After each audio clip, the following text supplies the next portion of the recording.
Hi, so this is STEM Math Question Entrance Exam Part 2 and it is all about exponent rule. Ano ba yung rule ng exponent? Paano pag nakakita tayo na nagmumultiply ng variables or nagdi-divide or merong exponent, ano yung ating gagawin? So, let's all math like a boss. So, yung sasagutan natin is simplify 2xy squared raised to 3 sa labas over x squared y, then naka-enclose by a parenthesis raised to 2. So, paano natin siya isosolve? Ayan.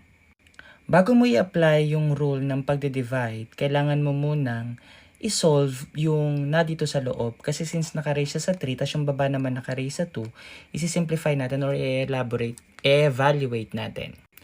Yung exponent sa labas, i-distribute lang natin sa mga exponent ng nasa loob. Opo, kasama si 2 sa may mga exponent, may 1 yan automatic. At dito. So, mangyayari dyan, magiging 2 raised to 3, x raised to 3, since may 1 doon, times 3 lang naman, and y raised to 6, kasi 2 times 3 is equal to 6. Over, yung baba naman, i-distribute din naman natin yung 2, so magiging x raised to 4, kasi 2 times 2 is equal to 4, tapos may 1 tong y, so magiging y squared. Next step natin is i-evaluate natin yung number. Paano ba natin i-evaluate? Ang 2 raised to 3 ay 2 times 2 times 2 and the answer is 8. And then copy natin x cubed, then y raised to 6 all over x raised to 4 over y squared. Next step natin dito is magsusubtract tayo ng exponent ng variable na magkaparehas. Ayan.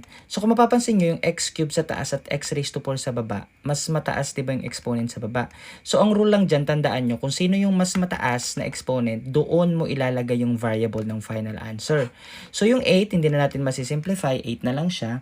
Yung y, tignan mo, yung y, di ba subtract natin? So magiging 6 minus 2, 4 na lang. So y raised to 4. Tapos, yung x naman, sa baba natin ilalagay kasi mas mataas yung exponent na 4. Tapos, subtract lang natin. 4 minus 3, that's 1. So, ito na yung final answer. 8y raised to 4 over x. And the answer is letter B. So, that's how you do the exponent rule. So, that's it. So, support my channel. Punta nyo lang yung profile ko. Click nyo yung link para mapunta kayo sa YouTube ko kung gusto nyo pang mas maraming question na pang STEM. So, that's it. Thank you. Do not forget to like this and share na rin. And subscribe to my YouTube channel. Thank you.